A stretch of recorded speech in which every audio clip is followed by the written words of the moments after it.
Because like when you start learning about systems, everything is sexist, everything is racist, everything is homophobic, and you have to point it all out.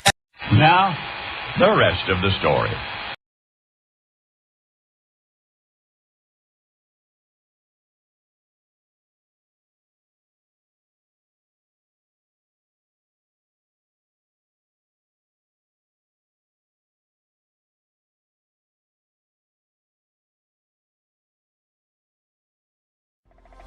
So don't let them steal your life. Alright, let's get right into this. Microaggressions. The thing with microaggressions is they're first world problems. How something is taken by a person is that person's fault. So if you're walking down the street and you're a woman and some guy says nice ass, you can either take it as a compliment, you can take it as an insult, you can take it however you want, but as long as you keep walking and forget about it, it's not a big deal. When you turn around and start yelling at that person and causing a problem, that's when it becomes a problem, not when the person's saying it. So this whole microaggression, the whole Anita Sarkeesian thing where she said that everything's, a problem, you have to point it out. Well, like I'm always talking about with stupid smart people, here's the problem with that statement. If you have to point it out, then nobody's noticing it, which means it's not a problem. If you have to point out something like that, then it's a problem. And the problem is you. You're seeing things that aren't there, and you're having to point them out to other people that aren't noticing them.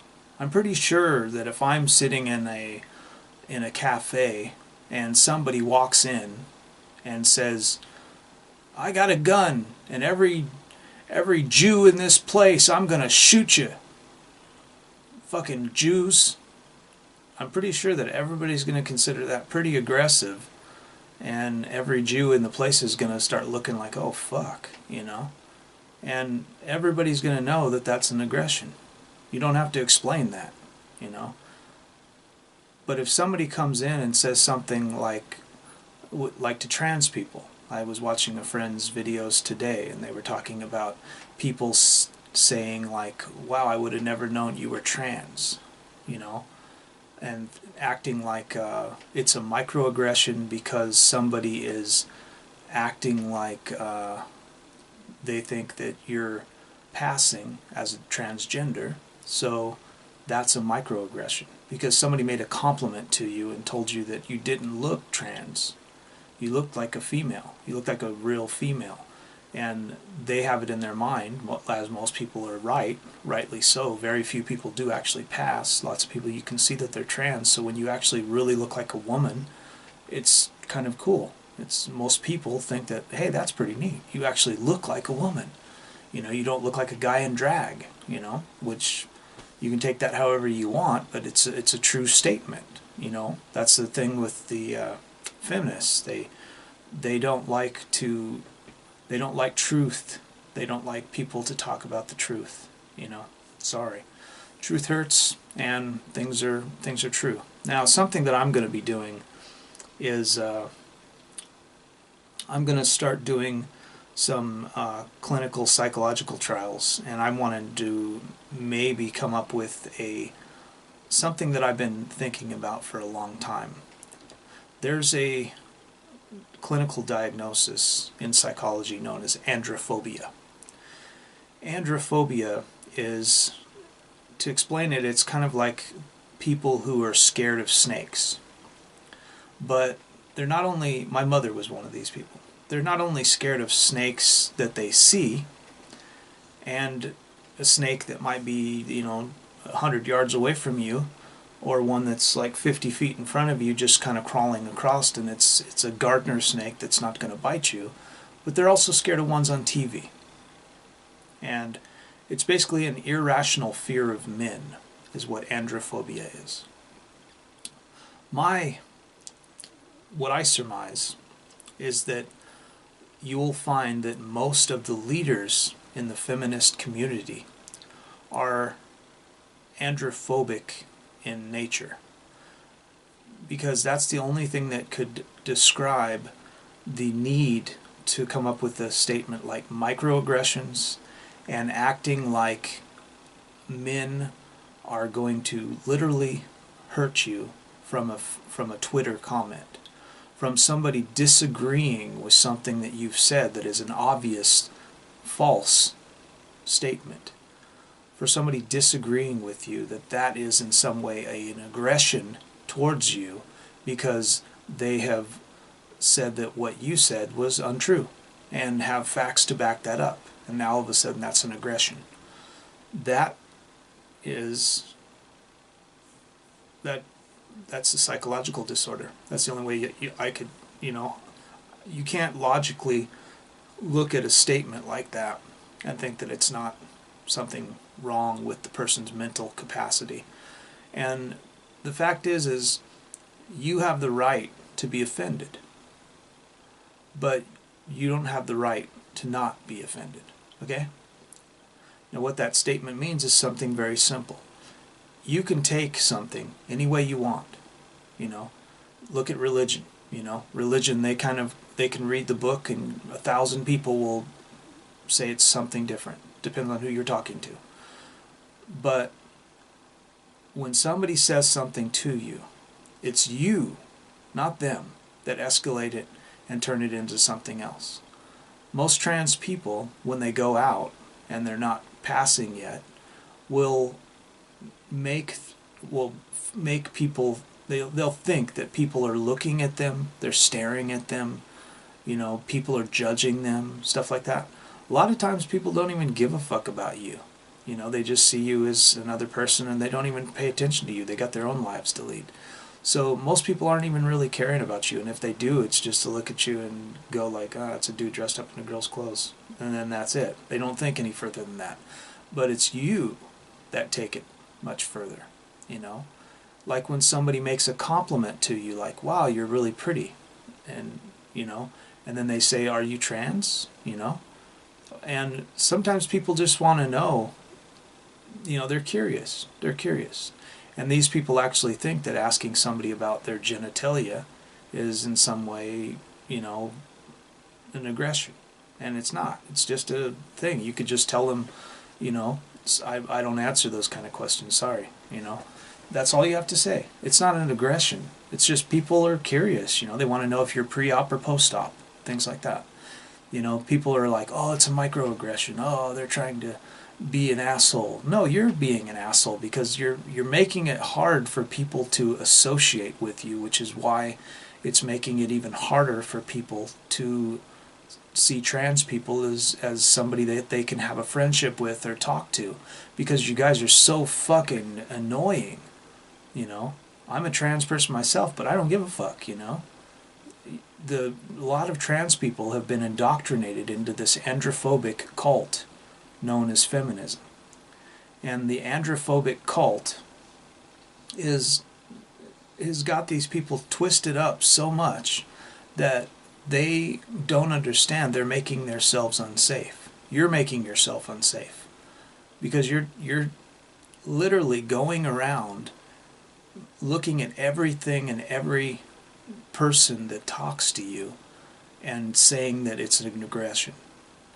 And then you're pissing these people off. These people just want to be able to have a conversation with somebody and find out a little bit about you. When they say you're trans, when you say you're trans or they figure out that you're trans, they're like, oh, cool, I've never met a trans person. Are you pre-op or post-op?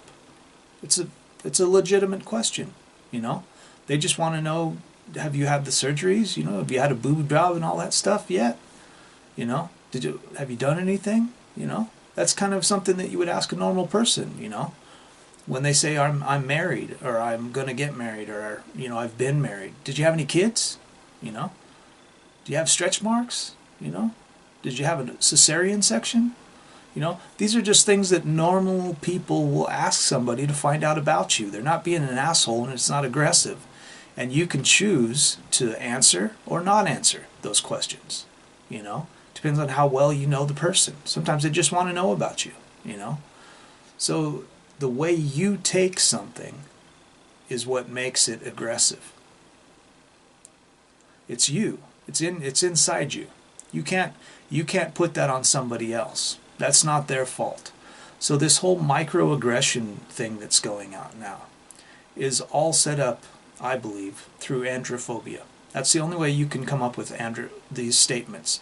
To read a book that a man has wrote and then come up with the statement that it is in some way aggressive to you when it's written as literature. That it is somehow aggressive to you. It's going to cause men to harm you. That is a psychological disorder, and it's known as androphobia. There's no way you can look at written text and say that is going to harm you in some way. It can't. The only way that can harm you is if you internalize it and make it harm you. So everybody needs to put down their little blankets and take their thumb out of their mouth and grow the fuck up.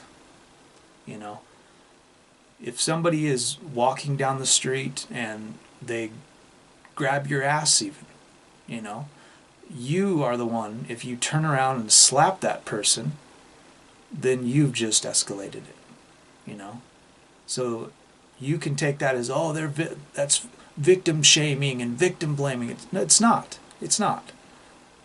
If somebody does that to you, you can just say, hey, get your hands off me, and then keep walking.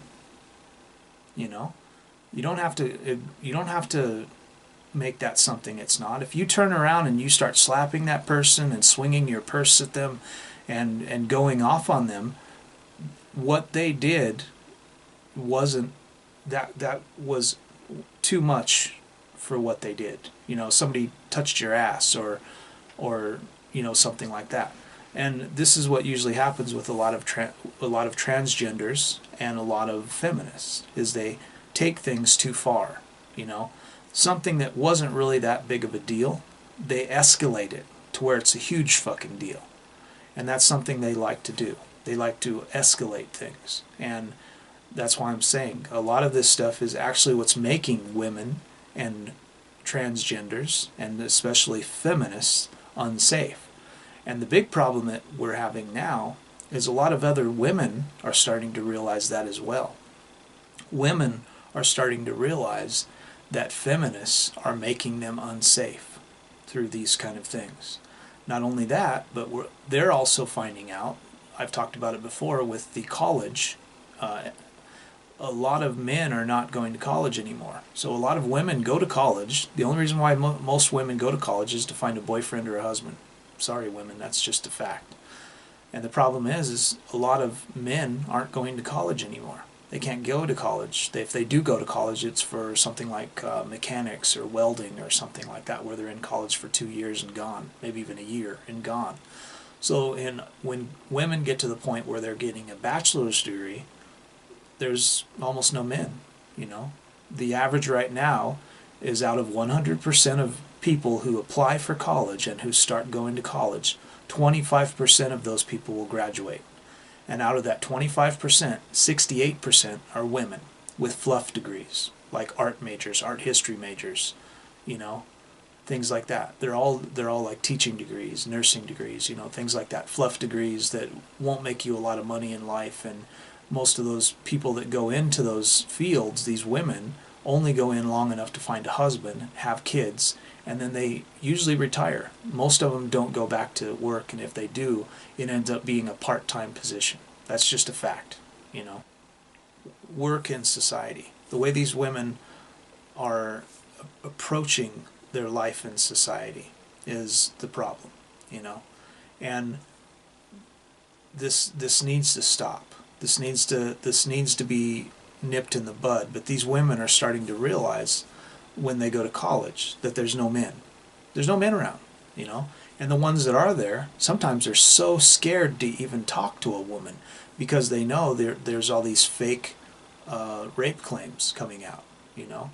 The only place that a woman doesn't have agency is when they're in the position of being drunk or they've had a few drinks and then they have sex with somebody. And for a man, it's just a mistake, you know. That's why they call it beer goggles, you know. For a woman, a month later, you can say somebody raped you. They got you drunk and raped you. That's the only place where agency isn't a thing, you know. Typically,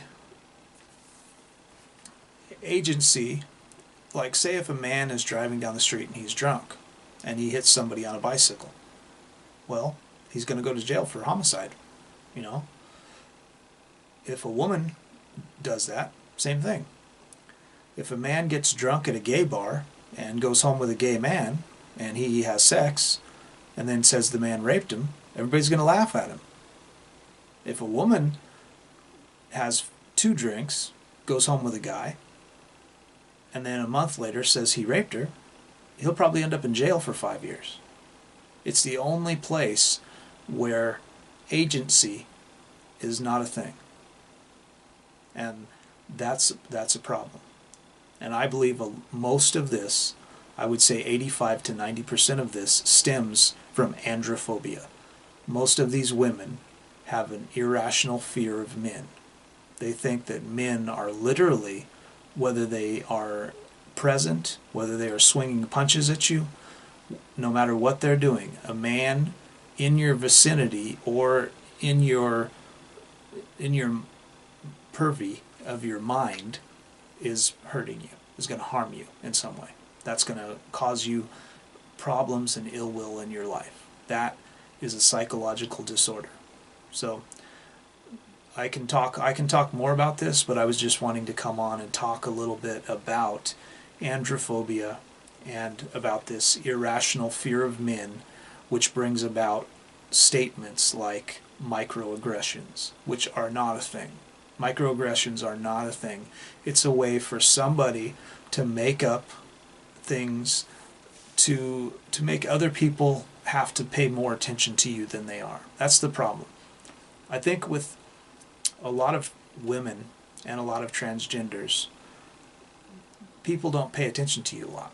You feel like you're an outcast and you don't have a lot of friends, you know, and you don't have boyfriends and you don't have a lot of stuff like that. And a lot of women, if they say they're feminists, are kind of kicked out of a lot of stuff. A lot of women don't want to hang out with you. Mostly no men want to hang out with you unless they're white knight simp manginas.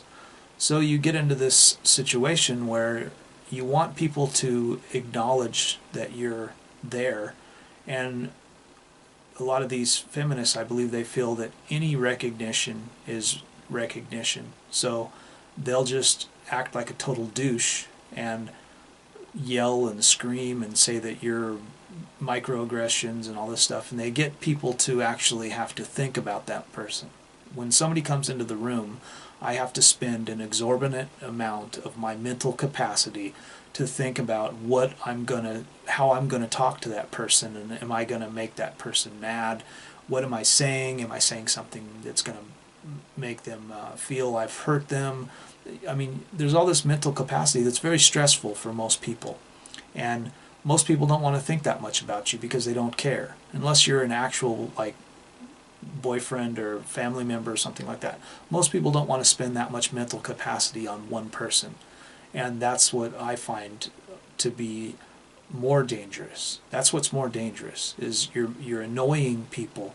You're making people have to think about you more than they should have to think about you, because you're needy and you're desperate, you know, and you want people to have to think overly about you. And like I say, that's where microaggressions comes from, and that's what I believe to be the androphobia, which is a real diagnosis, a clinical diagnosis, and I think it's a very real problem in society, that there's a lot of women that a lot of women don't actually, it's kind of like, look at it this way. if you have a friend who is a anorexic, and you're not anorexic, and you're really good friends with your friend, and your friend confides in you and tells you that they're anorexic, and then you start to feel like you're their best friend and maybe you should do something to help, but you think they look really pretty, and you're a young girl, so say you're 14, 15 years old or something, and you think she's really pretty and she's really skinny, and wow, all the guys like her, so I want to be like her, you know? So you start to think, hey, I should become anorexic. And that's how a lot of times it happens. A lot of girls become anorexic like that. I think the same thing is happening with the androphobic cult of feminism. A lot of girls get into college and don't know, or I mean, they're kind of annoying, kind of bitchy like most girls are, but they're not feminists. And they get into these classes where women, feminist women, will teach them that everything is a problem and that you'd have to point it out. And when you start teaching people these things and you're coming at it from an androphobic, autistic style, you're going to make a lot of girls indoctrinate into that. They're going to start to think this way when it's really not a problem for them because they're not androphobic. But you're teaching them to be androphobic by teaching them these things, that all men are harming you in some way. And that's not the fact. The fact is, the way you take something is what makes it what it is. You know, I can walk down the street and somebody can call me, you know, a faggot. So what? You know, I can do with that statement what I want to do with it. I can say like, yes, I'm gay, or I can say I'm trans or whatever, you know, and I can take from that statement whatever I want, or I can choose to just ignore it and keep walking and act like I didn't hear the person, you know, which gives them no power. You know, the only power those people have over you is if you actually turn around and start yelling at those people. If you cross the street, if you start swinging punches, now you've made it a problem. You're the problem, not them, you know. So this whole microaggression thing that everybody has to point out everything and all this stuff, the fact is, if you have to point it out, then it's not a problem. I'm always talking about stupid smart people on my page. That's the stupidest smart thing I can say. You know, if you have to point it out, then it's not a problem. Thanks for watching. Hope you guys liked this video. If you want me to do more like this, just leave it in the section below. Share, like, and subscribe. Have a nice day. So don't let them steal your life.